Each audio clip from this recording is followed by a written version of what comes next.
I think I got it now. Okay, we're gonna try this now. I'm gonna go forward, and now I figured out some of the stuff a little bit after like doing 5 minutes of homework I should have done earlier. There we go. Can you hear myself?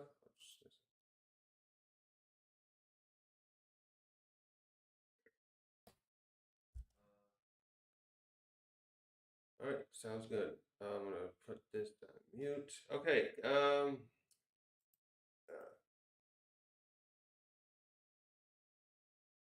I'm gonna re-edit this. Copy and remove that.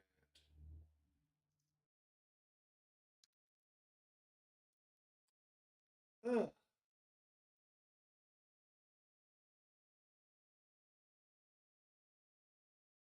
So yeah, there was lots of shit happening in One Piece recently. I wanted to go over a couple of things there. The first, the big thing that first gets my one of the first things I kept thinking about coming out of this chapter was the how Kiji talked about talked to a Garp, talking to Garp, um, seemed like he was possibly, I'll say, jealous a bit. That I wonder if there's some a bit of a fallout with them before between Aokiji and Garp.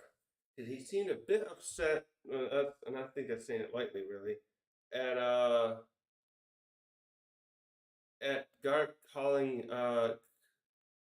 Kobe the future of the Marines. So and Kuzan, he almost became the fleet admiral 2 years ago, but he lost the fight. They uh, him and Sakazuki had a duel, one on one, no interruptions, nothing on Punk Hazard. And by the way, was that, am I right in thinking that uh Caesar Clown did not set up shop there at that moment? He was somewhere where he was. That whole operation he had looked like he'd been doing it well, but he could not have been there when they were dueling, right? Because that I don't think anything I don't know if the One Piece unless he made something out of like sea prism stone. I wonder if anything could have like really had any kind of structure, a building could survive their duel. They have probably some of the most powerful devil fruits in the whole how do you call it? Come on, there we go. Sorry, just missing. In the world, in the One Piece world, they have the Logias. They have freezing temperature and boiling hot temperatures. The opposite. Um, but Caesar's clown have made a building out of something that could survive that kind of drastic temperature changes. I'm assuming not. I'm assuming sea prism stone would be the closest thing, but he probably doesn't have that much of it. By the way, isn't Wano where that also is from? Wano, the place that they extract sea prism from, and if so, no, where was it? I thought it was Wano, but would that mean Kaido was was like Kaido exporting it to the government somehow? Let's check that. There's a lot of other stuff I gotta learn on One Piece. So a lot of world building I've been kind of forgetting about. Check this.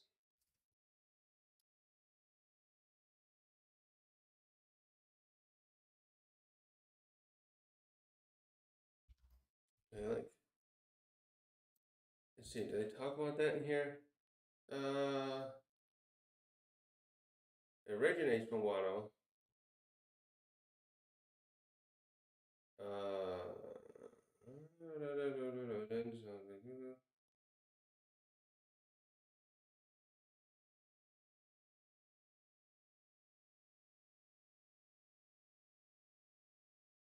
yeah, no other weapons and stuff they used it for. Uh, yeah, they have vast quantities of it. So where did they get it from? Is there another place they're mining it from, or other stuff like that? That's a question for another day. Anyways, yeah, I wonder with Aokiji if he was like Garp's first kind of like protege, someone he would have trained personally the way he did with Kobe and Helmeppo, say 30 years ago, because I think Aokiji's about 49 or something, or was it 43? He was something like that. So when he joined, and I was thinking about the other day too with Dragon. When I did my review the other day, and I talked about Dragon. Dragon's like something like, let's check out. Kiji was again 40 something, and Dragon's like 55, 57, something like that. And we saw that 22 years ago, Dragon was gonna already had formed the Revolutionary Army, and he was going to really get serious about it because of the events of O'Hara. So, right here, he's 49. Yep. Okay. So Dragon's 6, 7 years or whatever older than him, and I'm assuming. I think it's kind of safe to assume, I should say, that Garp would have tried to get Dragon to join the Marines when he was like of age, which maybe 18. So let's see. If I can do math, no, I can't. 30 something, 35 years ago. That the 57. Say it's 57. 18. Yeah, 39 something years ago. When Dragon was a teenager, Garp probably was saying you should join the Marines and be part of this organization. I had been in it for at that point. Garp would have probably been in it for a good 20 plus years. Actually, by the way, that's something too. That means Garp, if Dragons, let's look at this. Garp is 80. I'm thinking about Garp. What I'm thinking about now is how Garp must have had Dragon, him and his wife, whoever Dragon's mother is, when Garp was pretty young and still in the Marines, like when he in early 20s, right? We should do the math here. This is interesting. I like thinking of these little relationships and how they correlate with their uh we don't know Dragon's wife either. We don't know Garp's wife or Dragon's. We don't know anyone. We don't know anything about Luffy's parent and grandparent, mother and grandmother. I just realized too. I don't know why I didn't think about that. No, it's 55. Well, I got one here. Yeah. So let's see. Garp. What's Garp? Garp is like what? 81 now. There we go. Thank you, YouTube, for auto correcting my sped typing. La la la la la la la la la. No, it's 78. Okay. Got 78. 78 and Dragon 55. Let's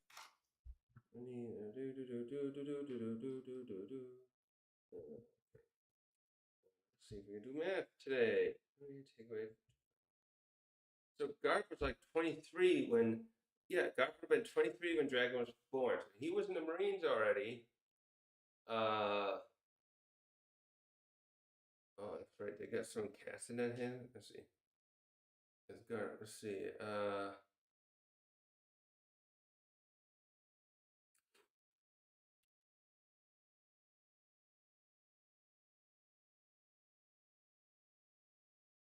So Garp.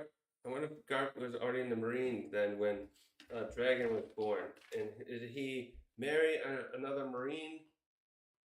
There, another officer or something, and okay, what do you want me to do on it? Okay, I can't help that. What's wrong with my signal? Uh, looks like I'm humble. So shoot, I'm going all over the place. This is why it's fun to do this and think about it. Yeah, Dragon and Garp. I'm thinking about Garp. So let's see. Hmm.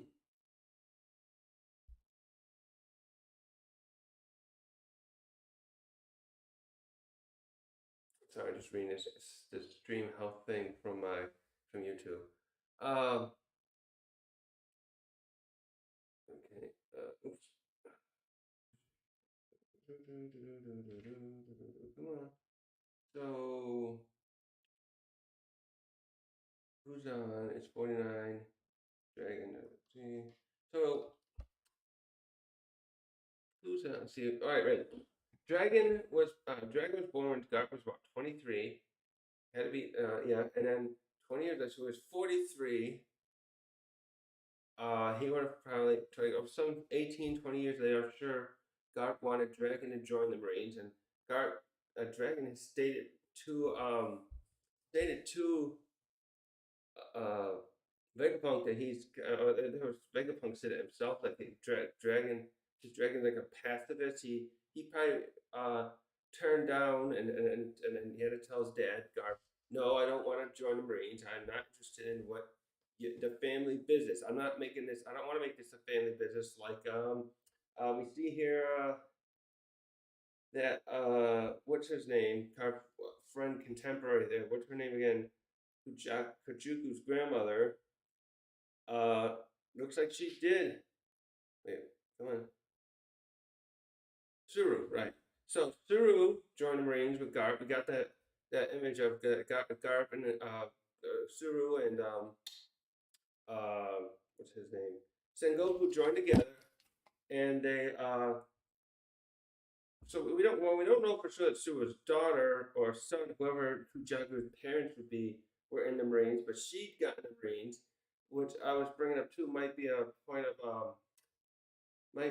of contention. Something of a that would sour. So I should probably keep my hands away from my mouth. My mic's there. See, something that would sour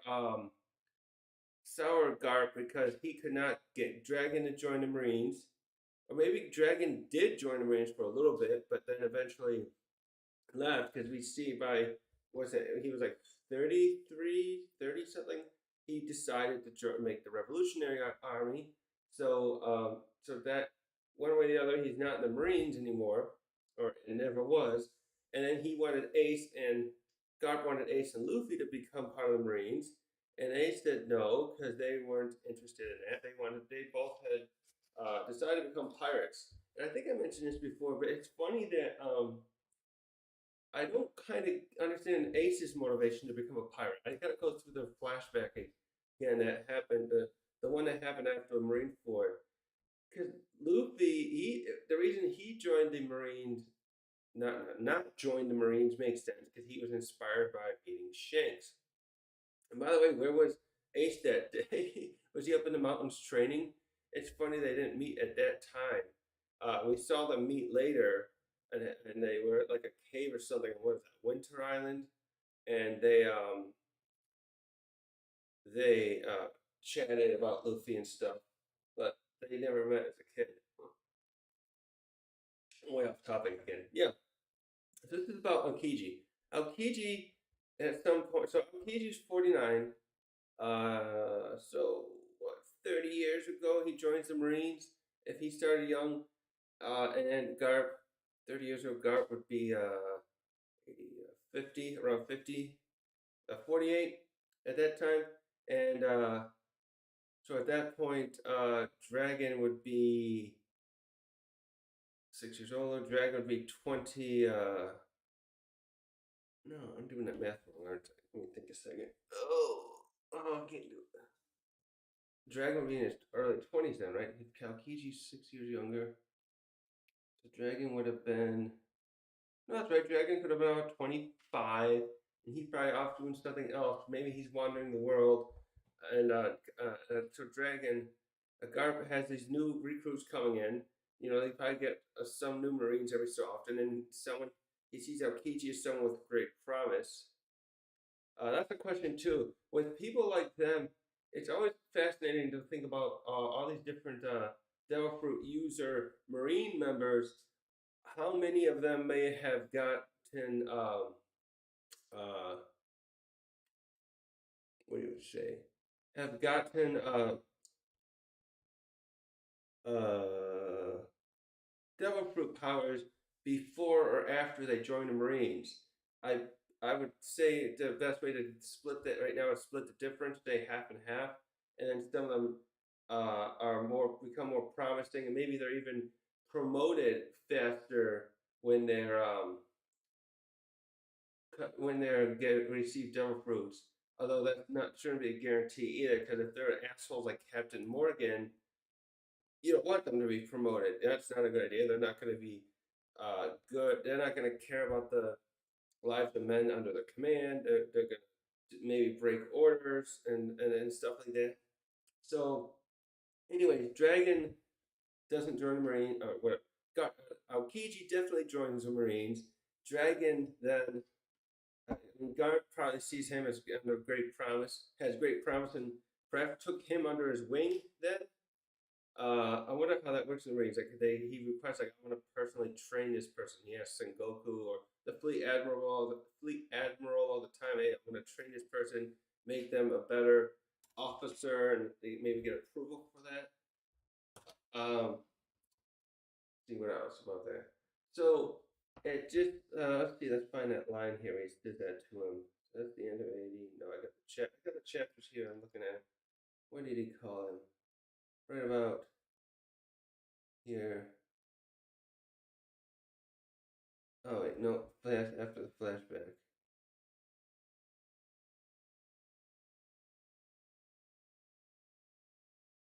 Here we go. Let's get this rotated.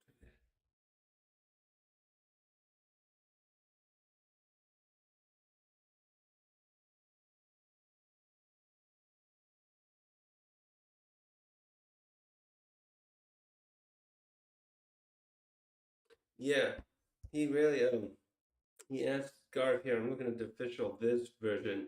Like, would you kill your senior apprentice to save your protege?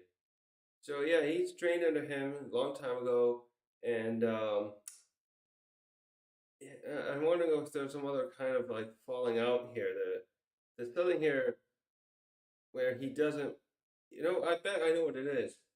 He's probably become kind of jaded by the Marines, much like who else was like that? Like he doesn't believe in the Marines anymore because they how do you put this? How would I put this? That he doesn't take the Marines a position anymore. He's been an admiral probably for quite a while, and admirals are supposed to be are like direct subordinates to the Celestial Dragons. It's actually kind of funny the way they keep saying that because it's still Sengoku the who's over the admirals. Someone like him and Aokiji in it.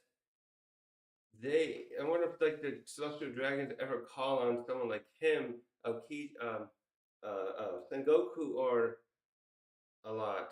Like we saw Sakazuki talking to the Gorosei after Doflamingo's the shenanigans with Doflamingo. So I'm just wondering how much Sengoku talked with them himself too. So it's just funny a little bit that the admirals are considered direct subordinates when I would think someone like Sengoku would have a thing or two to say about someone his these admirals that he probably wants to have. Like, does that mean they just sit around there and they do like a lot of desk work as well, except when something major happens, like the Buster call or the. Actually, that's funny too, because Aokiji was there to some extent with at Ohara, but when the Buster call came when Spondum screwed up and get that Buster call in for Annie's lobby, the ships all were captained by admirals, if I recall correctly, but not one of the admirals ever arrived. I would have thought at least one of them would have came like on this 11th ship comes up and is standing in the background of the Buster Call, watching what's going on. And it still blows my mind too with that how that just happened without any hesitation. Like, excuse me, this is one of your most important islands, and you're gonna just destroy it because a CP9 an inept CP9 the this leader of your CP9 who's inept destroy use the Buster Call. Come on, guys, that was a bit of a. I have a feeling that dude probably. I wonder if that kind of like hurt. Like I would think that would hurt Sengoku's position as well as the other stuff that happens afterward with the break-in by Luffy and Blackbeard into the prison, impel down, and then the shit Marineford. I would think that Buster Call 2 would be like it's be three strikes there. The winning the the winning the Marineford, winning against Whitebeard would be quite would not be as bad, but the destruction of Enies Lobby, the break in at Impel Down, those two I would see as the big things that would hurt someone like Sengoku's like position where the Gorosei would fire him and force him to resign or whatnot. So where was I going with that? Oh, the Admirals, yeah. I'm so surprised the Admirals didn't show up there. So I'm off topic again. Um, so yeah, Aokiji. This is something too I'm wondering. With Aokiji being, we had Sakazuki, Aokiji, and uh, Kizaru, is that his name? They're all, the three of them were all just were admirals 3 years ago. And I'm wondering if the other two, had any other senior, like senior meaning when they were young, with senior officers like Garp who personally trained them. Let's see, how old are they? Are they the same age? Saka, no. Sakazuki. Let's see how old Sakazuki is here. I don't have all these ages in my head. It says he's 55, so he's a little older. He's same age as Dragon is actually. So he could have joined before earlier perhaps than well no, wasn't Kobe pretty young when he went in there? They could, either way, they could have been in around the same time. Let's see. And he's the oldest. Okay. Kizaru is actually the oldest of the three of them. He's 58 or 9. He's, yeah, 58. He's older than Dragon is, so he's up there. So, I was just wondering, like, who might have trained him and, if him and, oh, what's his name? Him and, yeah, Sakazuki had any other, yeah, if they were taken under the wing of somebody else the way Garp did, sounds like Garp did with Kizaru, not Kizaru, Aokiji, and it did now with Kobe years ago. So, yeah, their relationship there is something very interesting. It's also I'm surprised. I was having a who was saying that much? Oh, Tekking 101. He had a thing once where he said something like he doesn't think the he doesn't think that the Marines, or I guess in many ways the Gorosei too, would not let Sengoku leave because he knows too much. Yet, friggin' he's Aokiji, who has to know quite a bit too, because he's part of he's at that rank there where he was like a direct subordinate to the Celestial Dragons. I'm surprised he was able to basically walk out. I know, like what I'm getting at too is like Sengoku's a very powerful guy. He's not a Logia fruit, but like him is leaving, I would not think be that hard if he really wanted to. He could sneak away. Because Kizaru did it. Not Kizaru. I keep saying Kizaru and I mean Aokiji. Aokiji did it, and the Gorosei gave Sakazuki flack for that. So maybe they were expecting him to stop him from leaving. But like, what do? You restrain him? Are they gonna just would they have thrown him when Sengoku Kazuki Aokiji been thrown into Impel Down the way they did with Jinbei. They could capture him. They didn't want him to leave.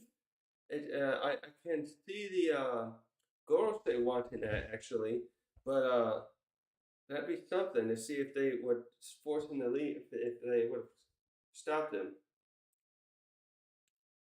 So, what else did I want to talk about? Oh, yeah, this man marked by flames bit. I'm gonna switch to this now. The this is very interesting because the oh wait, let me write this down here. Nope, nope.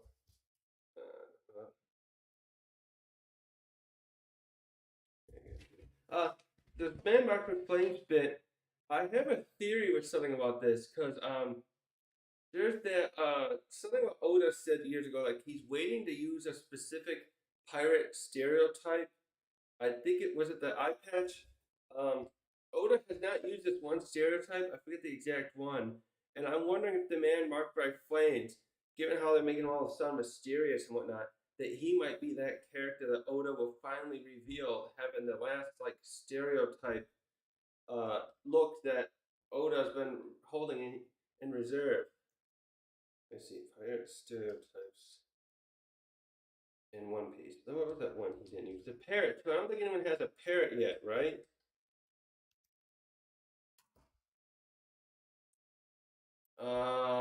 An eye patch. Was that the one? I think so.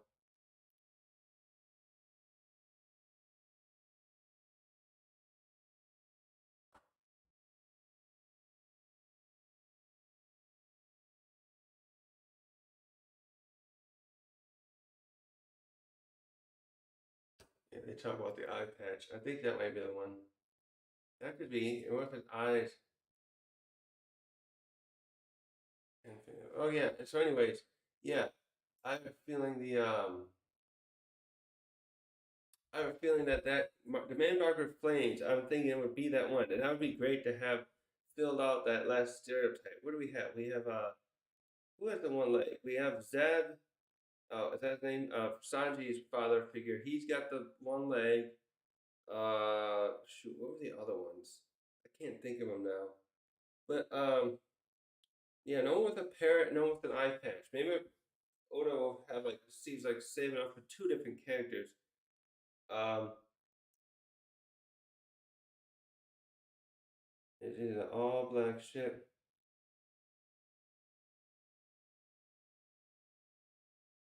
Also, that I'm gonna throw out a little theory here with how um shoot, what's his name? Shiru and what's the other guy? Blackbeard. Black. I forget their names. These two that are talking about the rumors, they tell in the flashback to what's his damn name again? Lafitte. So Lafitte and Shiro have these 2 points they make about that the band Margaret Flames rides in a black ship and has whirlpool powers. And then Shiro thinks it's probably a government man. I'm gonna go with I'm gonna split that a bit and say that there's two things about it. That how do I put this? Close this down. That it isn't a that he is not a government man no more, and maybe he was, and and he'll have information about it. Maybe he's out there on the sea, much like maybe he's someone who's trying to avoid being. Maybe he was part of the government. Is another like disaffected person who's fed up with them, left, and is out there, and if he might have information. Maybe he successfully got the poneglyph from somebody a long time ago, and he gave it to the government. Yeah, think like who's who, and maybe he got damaged by somebody who how would you say that? Maybe he got in a fight with somebody who had like Ace's fruit before Ace did, and he's burned because they say Man Margaret Flames. Like, how would he have become Margaret Flames? The one would be like Ace or Kiji before like do this guy's got in a fight with one of them and he's burned up, but and No, not with them. When I said them, I didn't mean Ace, of course. I mean he got in a fight with somebody else who had that fruit, Ace's fruit. I'm gonna go with Ace's fruit for now. And that's maybe that person tried to steal the poneglyph from uh from the uh uh from this man marked by flames who may have been a former Marine officer under using Shiro's thought processing here, and he succeeded in defeating the man marked by flames, but became scarred. No, the man marked by flames defeated this former Mera user and handed over the poneglyph to them, and it probably would be in Marijwa now because it'd be the most secure place in the world. Uh, but the guy left the Marines eventually, and now is out there wandering the seas because he just wants to be left alone. I'm gonna go with something like that for now as the most potential what do you call it reason way that that story goes. Uh, Wait a minute, let's see, you gotta help me. And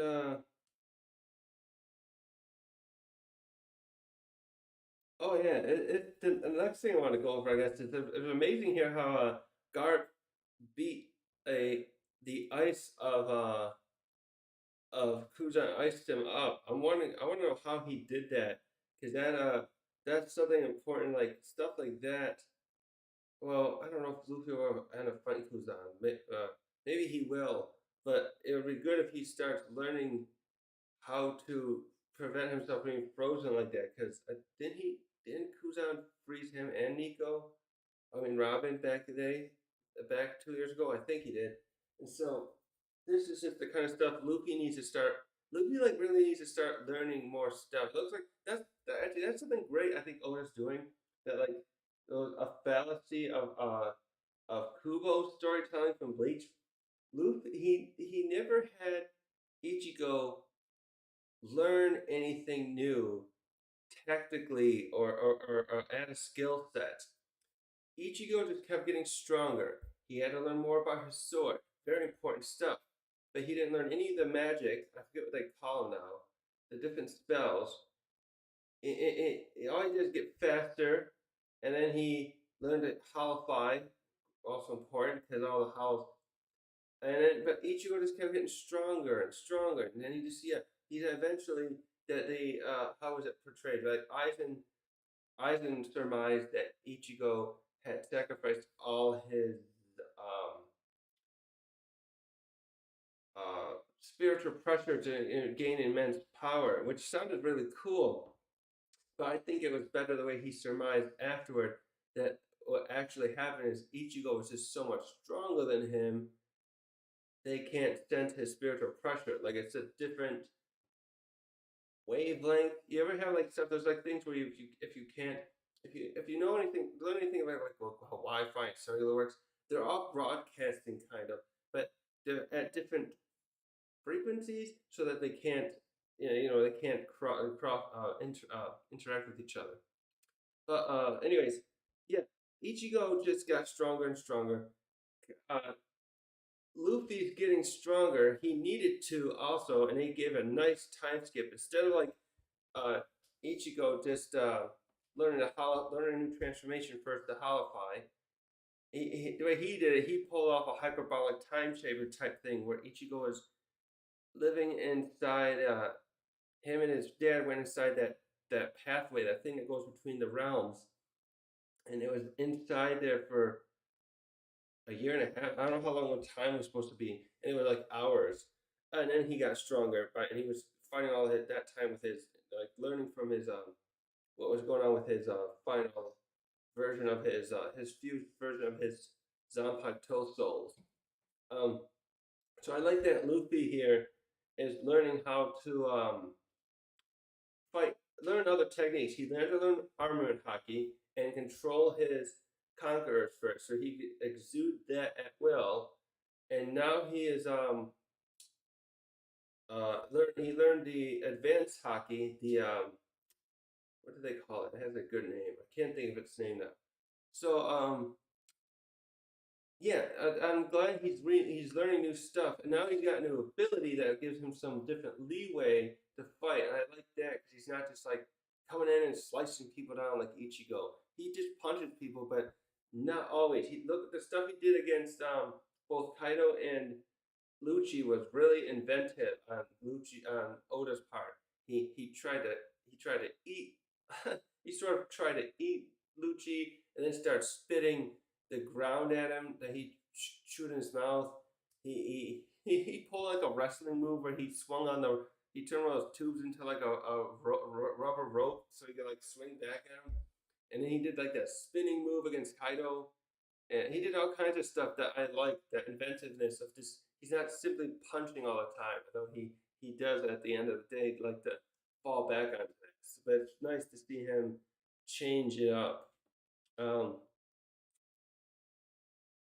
I hope he learns more. So I'm kind of what I'm getting at. I'm wondering if this like Garp. I'm sure someone like Garp has some like Conquerors hockey.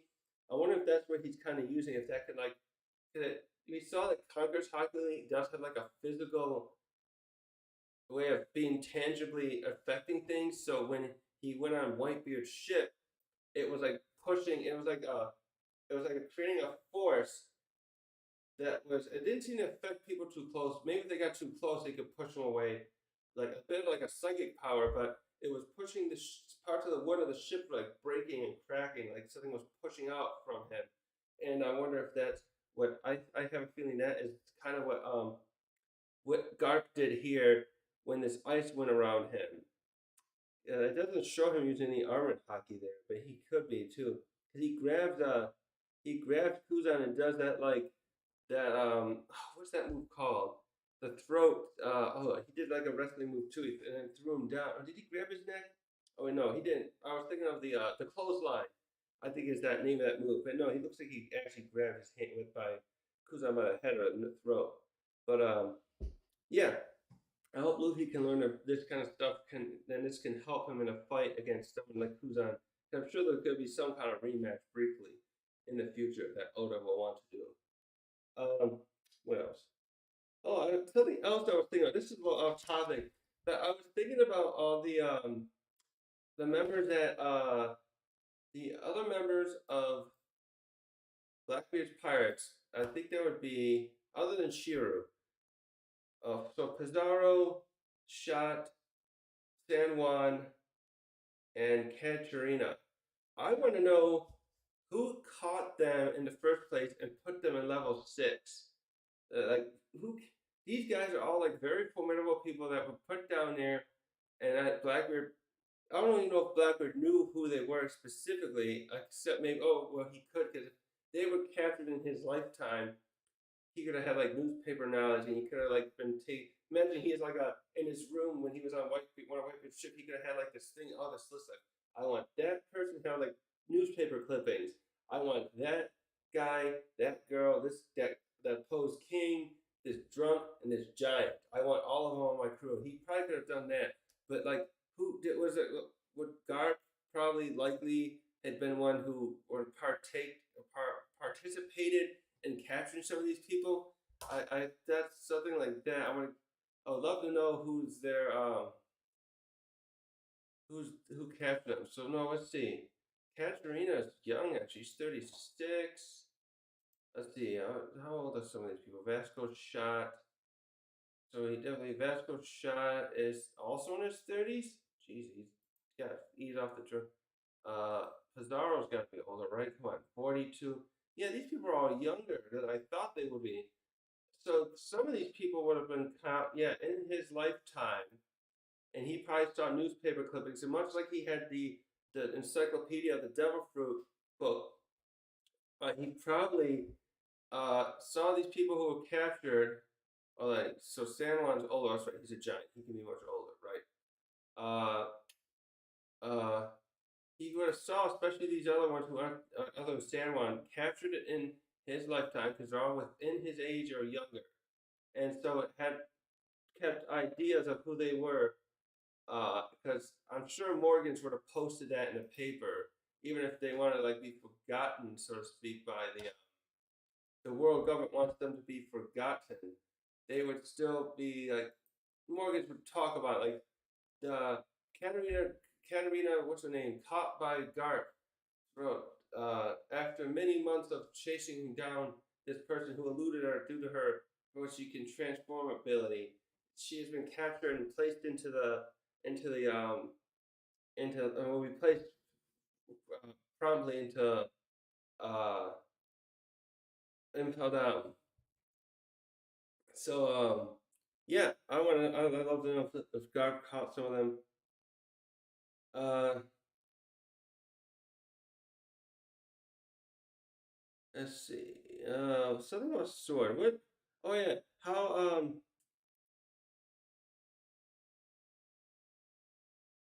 oh yeah, the thing about taking fruit powers I want to go over again. That um it's interesting that Blackbeard. It's because Blackbeard and Lafitte goes to Blackbeard in the flashback and wants to get Aokishi's power and suggests taking Aokishi's devil fruit. And then in the present, at the end of this last chapter, we see that who is it? Uh, not Kid, Law has been defeated, but he was not dead yet, and he still had his devil fruit power. I want to know if what I want to say. That leads me to think that that what do you call it Blackbeard does have to somehow keep them alive.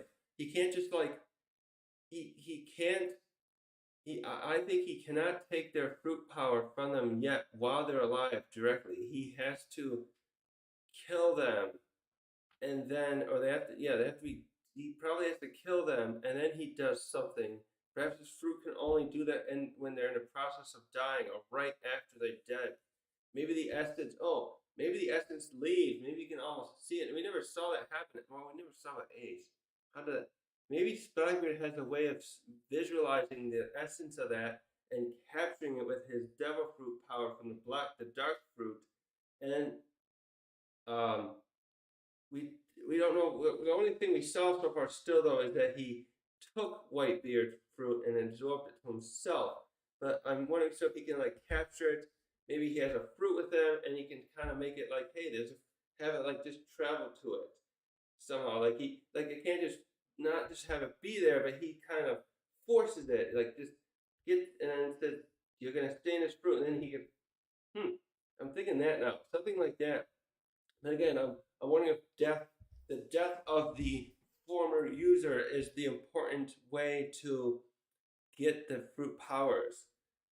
Um, because they killed what's his name, Absalom too, and now they gave Shiru the power. So I'm certain there's got to be something like that there that involves the death of the former user to make it work.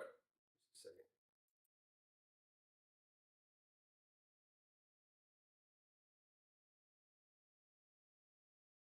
Just clear my throat.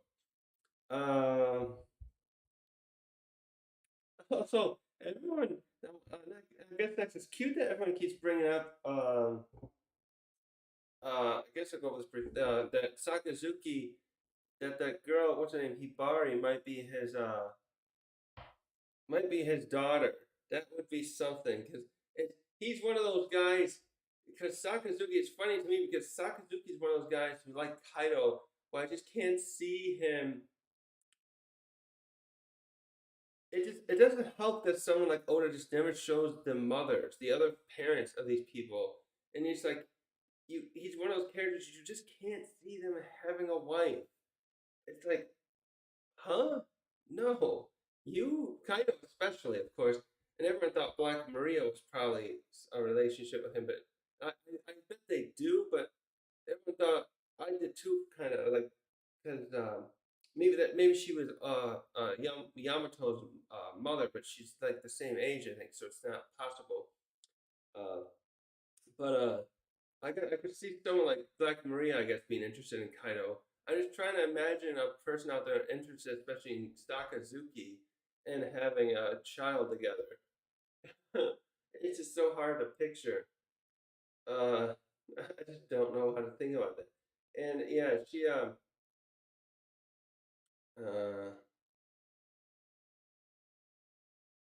Wait, she said you gotta get.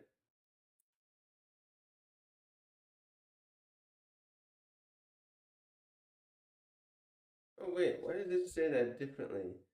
That oh, this is interesting. So, friggin' so Prince Groot actually says in his version that he's gonna sabotage. He wants to sabotage Kobe's career, so he's not because he didn't. He's jealous that he's that guard call in the future of the Marines, and then Kajuku like you're not supposed to say that out loud. You sweet shoulder child. Yeah, these translations are funny.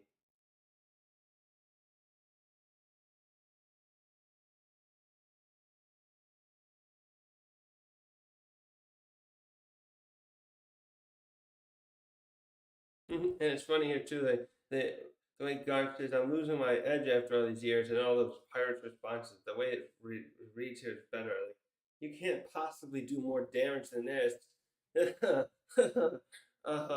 Dude, he's 78 years old. Think about him, and he's 48, 28. He probably was a beat. He probably did someone didn't technically say something like that. If not, I'm starting to think with the power that Luke Garp has. Think about what he can do, and also what Whitebeard can do when he had that fruit. I'm starting to think that the fact that God Valley disappeared would have had more to do with those two probably clashing.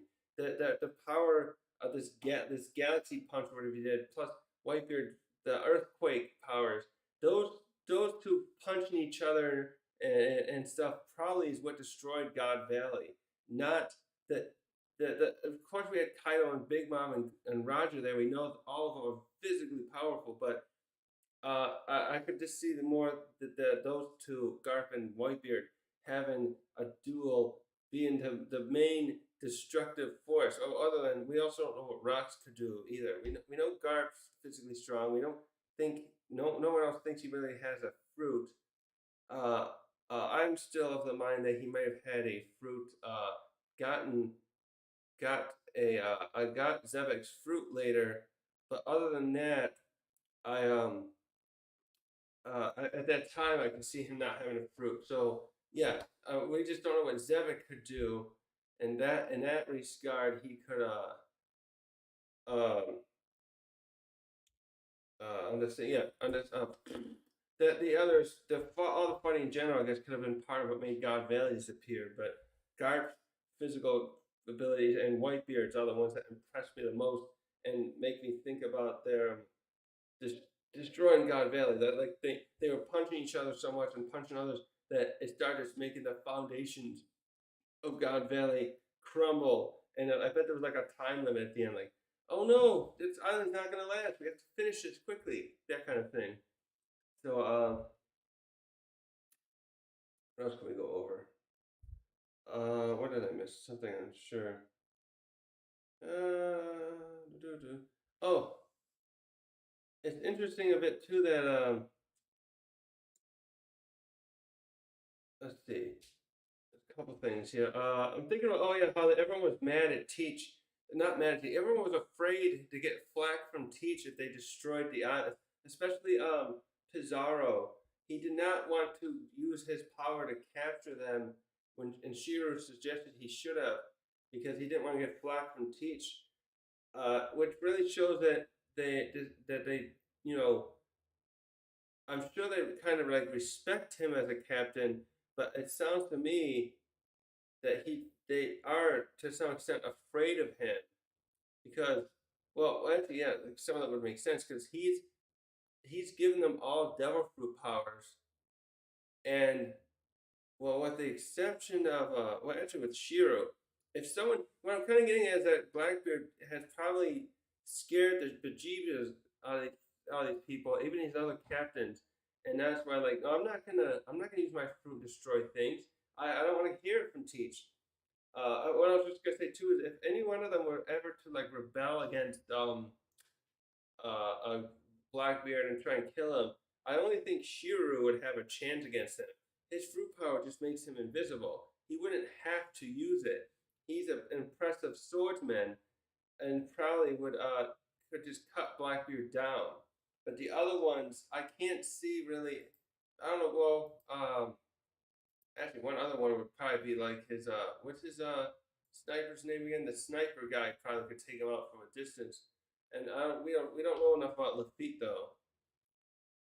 But I would have a hard time seeing any of the others having a chance against Blackbeard, particularly because he could just negate their fruit powers, which would be the main advantage most of them have.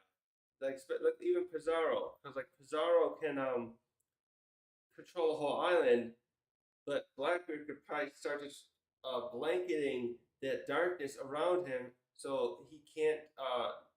If Pizarro's trying to maybe Pizarro creates like a sinkhole underneath Blackbeard, trying to make him fall into it and fall to his death, drown, and say it's quicksand or something.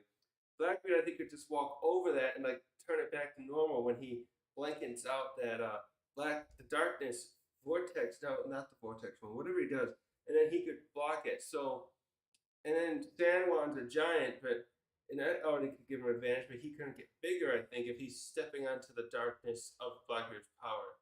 So yeah, it's really like so. When I'm back to starting with this, I'm wondering what Blackbeard did to really scare them. I wonder if he's like other people have got because he's really jolly most of the time, but he's obviously very power hungry and evil. But I'm thinking he must have set some kind of example. Like someone else pissed him off, and he probably just pull his gun out and shoot him. Stuff like that to make it clear, like I'm the captain, I'm in charge. Don't disobey my orders. So yeah, seeing well, the way Pizarro says that, he doesn't sound like he's strictly afraid, but I wouldn't have doubt. I would not doubt it if Blackbeard did something to make sure clear, like I don't want any mutiny ever by any of you. Um, and then Shiro, I almost think would be less likely to do anything because he probably has some in debt in ways, still feel indebted to uh White Blackbeard for letting him out of level 6, as well as the others. Most of these other ones that weren't earlier in his crew all were in level 6, so we know they'll probably feel indebted that way.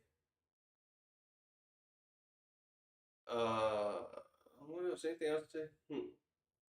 Hmm.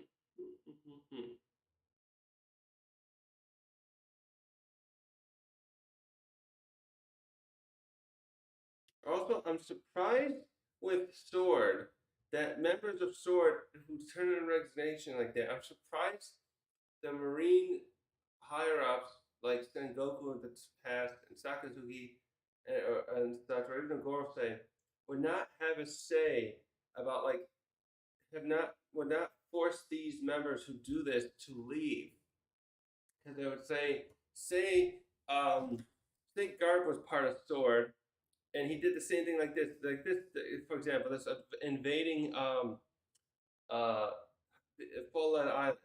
I'm surprised they would not be worried about someone like Garp, who has shown open disrespect toward the celestial dragons.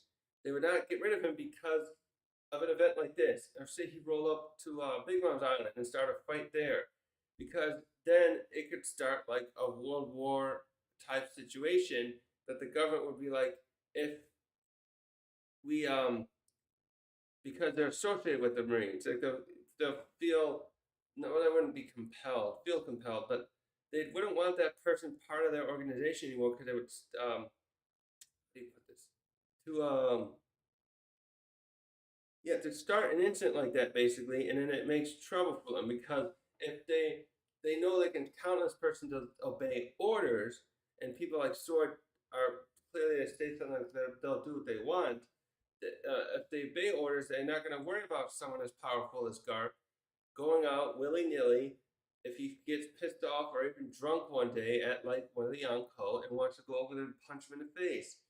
So the fact that yes, it's very surprising they would let the Sword members stay in the Marines like that. I imagine they're just hoping to keep them in line and not lose them the way they did with shoes on, for example, to someone like Blackbeard.